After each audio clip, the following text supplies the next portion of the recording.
جی ناظرین السلام علیکم۔ آج تین موضوعات پر بات کریں گے، تین اہم موضوعات ہیں۔ ایک تو یہ ہے کہ پی ٹی آئی کے اندر اختلافات اب اپنی انتہا کو پہنچ گئے ہیں۔ سلمان اکرم راجہ نے جو پنجاب کی صدر عالیہ حمزہ کے بارے میں کہا، جو شیخ وقاص اکرم عالیہ حمزہ جو پنجاب کی صدر ہیں ان کے بارے میں کہہ رہے ہیں، تکلیف دہ باتیں ہیں، لیکن یہ پارٹی اب تتر بتر ہو رہی ہے، اختلافات سامنے آ رہے ہیں اور اب ایک نیا رنگ ہی پی ٹی آئی پر چڑھا ہوا ہے۔ اس کے پیچھے ریزنز کیا ہیں، اس کے بارے میں آپ کو بات بتائیں گے۔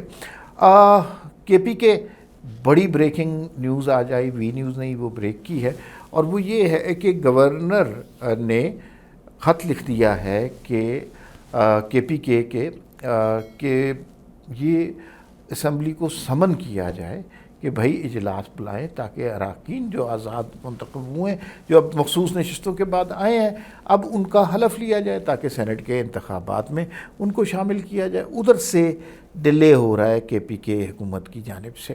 علی امین گنڈا پور اجلاس نہیں بلانا چاہتے۔ کیوں نہیں بلانا چاہتے اجلاس؟ کیا مسئلہ ہے ایسا اجلاس میں؟ اس پر ہم بات کریں گے۔ اور آخر میں ہم بات کریں گے چینی سکینڈل۔ چینی سکینڈل بہت بڑا ہو گیا، دو چیزوں نے حکومت کو بڑا نقصان پہنچایا۔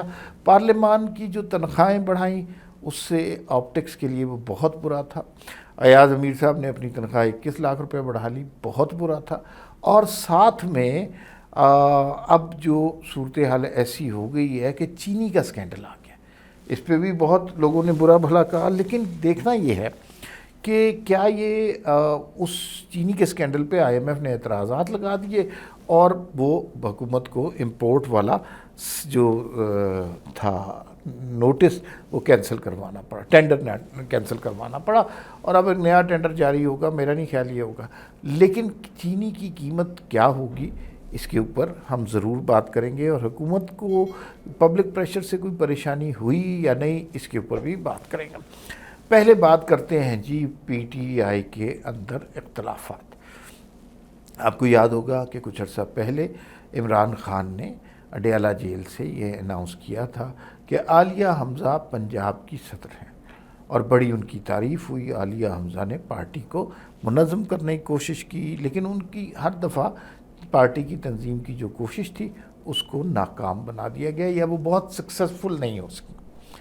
اب علی امین گنڈا پور جب گئے ادھر پنجاب لاہور، سلمان اکرم راجہ ان کے ساتھ تھے، اور اس کے بعد وہاں پہ پریس کانفرنس ہوئی اور یہ سب کچھ بڑا گرجے برسے، اور پنجاب کی جو صدر تھیں عالیہ حمزہ ان کو کسی نے انوائٹ ہی نہیں کیا، بلکہ وہاں پہ کہا، کسی نے سوال پوچھا تو انہوں نے کہا جی وہ مصروف ہیں۔ تو بھائی بات یہ ہے کہ عالیہ حمزہ نے یہ کہا کہ میں مصروف ہوں، یہ مجھے اس ٹویٹ سے پتہ چلا ہے۔ مصروف پہ خیر آپ کو وہ واقعہ بھی یاد ہوگا۔ عمران خان صاحب 2018 کے الیکشن سے پہلے کہتے تھے 90 دن کے اندر ہم اس ملک سے کرپشن کا خاتمہ کر دیں گے، 90 دن کے اندر صنعتی انقلاب آ جائے گا، 90 دن کے اندر ایگریکلچر کا زرعی انقلاب آ جائے گا، 90 دن کے اندر بیوروکریسی سیدھی تیر ہو جائے گی، 90 دن کے اندر ہم تعلیم عام کر دیں گے۔ اس طرح کی باتیں خان صاحب کیا کرتے تھے 2014 کے الیکشن سے 18 کے الیکشن سے پہلے۔ خیر پھر خان صاحب الیکشن جیت گئے اور وزیر اعظم بن گئے۔ اب 90 دن لوگوں کو خواب تو خان صاحب بہترین دکھاتے ہیں، 90 دن تک بات پہنچ رہی ہے، 90 دن تک بات پہنچ رہی ہے۔ کرنا کرانا کیا تھا؟ ککھ نہیں کیا انہوں نے تو، لیکن لوگوں کو جو خواب دکھائے تھے اب اس میں پرابلم آ رہے تھے، لوگ سوال پوچھ رہے تھے کہ 90 دن تو ہونے والے ہیں۔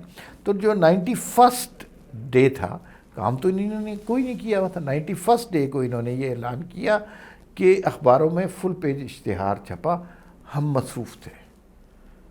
کس چیز میں مصروف تھے یہ اشتہار نہیں بتاتے، لیکن انہوں نے بتایا کہ ہم پلاننگ میں مصروف تھے۔ وہ جو پلاننگ کی وہ پھر عثمان بزدار کو لگایا گیا، یہ پلاننگ تھی، پھر کے پی کو برباد کیا گیا، پھر 190 ملین پاؤنڈ، یہ ساری پلاننگ تھی، القادر ٹرسٹ وغیرہ، تو یہ پلاننگ انہوں نے کی تھی۔ بہرحال عالیہ حمزہ کو کسی نے نہیں بلایا، اور شیخ وقاص اکرم کی آڈیو لیک ہوئی، انہوں نے کہا کہ انہوں نے کسی گروپ میں عالیہ حمزہ سے کوئی بات کی، تو عالیہ حمزہ نے وہ جو ان کا آڈیو وائس نوٹ تھا وہ پبلک کر دیا، کسی اور کو شیئر کر دیا۔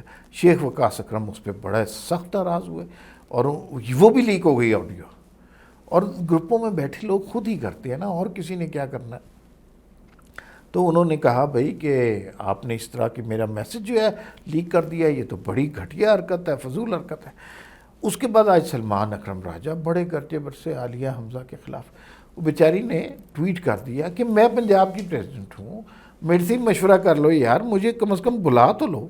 لیکن کسی نے انہیں نہیں بلایا، اور سلمان اکرم راجہ نے بڑی سخت دھمکی دی کہ آئندہ کسی نے اگر اس طرح کا ٹویٹ کیا، انہوں نے ٹویٹ سے ہی کرنا تھا نا، اور پارٹی ورکر تو ہے ہی کوئی نہیں پنجاب میں، کیا تو اس کے خلاف تعدیبی کارروائی کی جائے گی۔ سلمان اکرم راجہ سنجیدہ آدمی ہیں، تحمل سے بولتے ہیں۔ آج ہم نے پہلی دفعہ ان کو غصے میں دیکھا۔ اب ذرا ایک باریکی کی بات سن لیجیے۔ عمران خان، یہ جو سسٹم پی ٹی آئی کا بنا ہوا ہے نا، علی امین گنڈا پور، بیرسٹر گوہر اور یہ سارے لوگ، عمران خان یہ سسٹم نہیں چاہتے۔ وہ چاہتے ہیں کہ یہ سسٹم توڑ کے نئے لوگوں کو لایا جائے، لیکن وہ بات جیل سے ہو نہیں رہی۔ اب اس کی ایک مثال دیتا ہوں۔ عمران خان علی امین گنڈا پور سے کوئی بہت زیادہ خوش نہیں۔ عمران خان نے جیل سے ان کے لیے جنید اکبر کو لانچ کیا۔ جنید اکبر نے کہا جی میں پہلا جلسہ کروں گا سوابی میں، اور تاریخ یاد کرے گی، اپنا صوبہ اپنا علاقہ سوابی میں جلسہ پٹ گیا، اس لیے کہ صوبائی حکومت نے مدد ہی نہیں کی، علی امین گنڈا پور نے مدد نہیں کی۔ تو بھائی عمران خان جو چاہ رہے تھے کہ علی امین گنڈا پور ہٹ جائے، یہ کہیں اسٹیبلشمنٹ سے ملا ہوا ہے، وہ ساری کہانی ختم ہو گئی۔ اسی طرح عمران خان نے عالیہ حمزہ کو ٹاسک دی، آپ پنجاب کو آرگنائز کریں، کسی نے ان کی بات نہیں سنی، عالیہ حمزہ کو بنا دیا۔ پارٹی میں ان کی کوئی حیثیت نہیں ہے، پارٹی میں علی امین گنڈا پور ہیں، سلمان اکرم راجہ ہیں، جو عمران خان کے پسندیدہ لوگ نہیں ہیں، لیکن ان سے کر رہی ہے۔ تو یہ P T I high jacket P T I ہے، یہ پی ٹی آئی وہ والی پی ٹی آئی نہیں ہے جو عمران خان چاہتے ہیں، اور عمران خان بے بسی سے یہ نظارہ دیکھ رہے ہیں کہ یار یہ پارٹی پہ کن لوگوں نے قبضہ کر دیا، لیکن یہ وہ عمران خان اس طرح کی پی ٹی آئی بالکل نہیں چاہتے تھے۔ اب ذرا بات کر لیتے ہیں کے پی کے میں جو گورنر نے خط لکھ دیا ہے کہ سمن کیا جائے اسمبلی کو، یہ بڑی امپورٹنٹ بات ہے۔ گورنر اور جو ہے نا چیف منسٹر کے اختلافات چلتے ہی رہتے ہیں، ہر دوسرے دن ان کی لڑائی ہوتی رہتی ہے، بڑی سخت زبان ایک دوسرے کے خلاف استعمال کرتے ہیں، اور بعض اوقات وہ زبان غلیظ بھی ہو جاتی ہے۔ اس سب کے باوجود بعض اوقات سنا ہے کہ یہ شام کو اکٹھے بھی بیٹھے ہوتے ہیں، کزن بھی ہیں، رشتہ دار بھی ہیں، اور کلاس فیلو بھی رہے ہیں، لیکن جب پبلک فیس ہے ان کا، وہ ایک دوسرے سے شدید نفرت کرتے ہیں، تو وہ اس نفرت کا شاخسانہ ہمیں دیکھنے کو مل رہا ہے۔ اب ذرا کے پی کے اسمبلی کی بات سن لیجیے۔ کے پی کے میں ظاہر ہے جب مخصوص نشستوں کا فیصلہ ہوا، کچھ لوگ ان کی جھولی میں آ کے رہے، وہ آزاد ہی رہیں گے۔ اب اگر وہ آزاد رہیں گے تو اس سے حلف اٹھائیں گے تو اس سے دو خطرات پیدا ہوں گے۔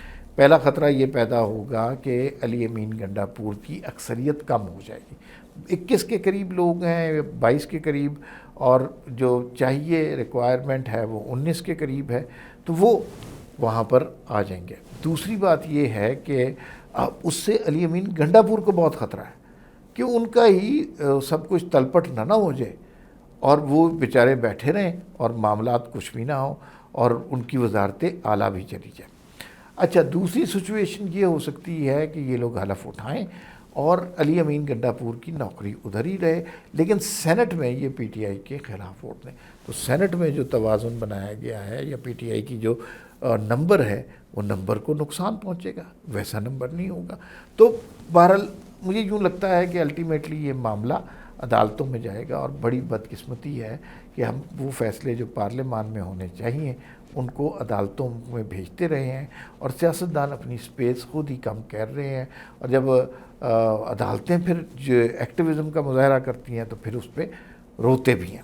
آخر میں چینی اسکینڈل کی بات کر لیتے ہیں۔ چینی اسکینڈل سے پریشر ضرور پڑا حکومت پہ، اور اب آئی ایم ایف نے کہا کہ یہ آپ امپورٹ ڈیوٹیز کیوں ہٹا رہے ہیں، امپورٹ ڈیوٹی لگائیں۔ اب امپورٹ ڈیوٹی لگاتے ہیں تو یہاں پر 300 روپیہ کلو چینی ہو جاتی ہے، 300 روپیہ کلو چینی تو پھر لوگ جوتے ماریں گے۔ تو پھر اب حکومت نے کہا وہ 300 ٹن نہیں، 300,000 ٹن نہیں منگاتے، اب ہم جو ہے 300 ٹن، مجھے صحیح ایگزیکٹ کوانٹٹی نہیں پتہ، لیکن 50 جو ہے وہ منگا لیتے ہیں، جو 1/6 آف دا اماؤنٹ ہے۔ تو یہ لگتا ہے پبلک پریشر کی وجہ سے ہوا ہے، اور پبلک پریشر کافی بڑا ہے اور حکومتوں کو ڈرا بھی سکتا ہے، دھمکا بھی سکتا ہے۔ تو اللہ کرے کہ چینی کی قیمت کم رہے، ورنہ یہ جو بڑے لوگ ہوتے ہیں مافیا اور کارٹل ٹائپ کے، یہ ہر صورت میں منافع کمانے کی کوئی صورت نکال لیتے ہیں۔ کوشش یہ کرنی چاہیے کہ کس طرح عوام کی فلاح ہو۔ فی الوقت اتنا ہی، پھر ملاقات ہوگی۔ اللہ حافظ۔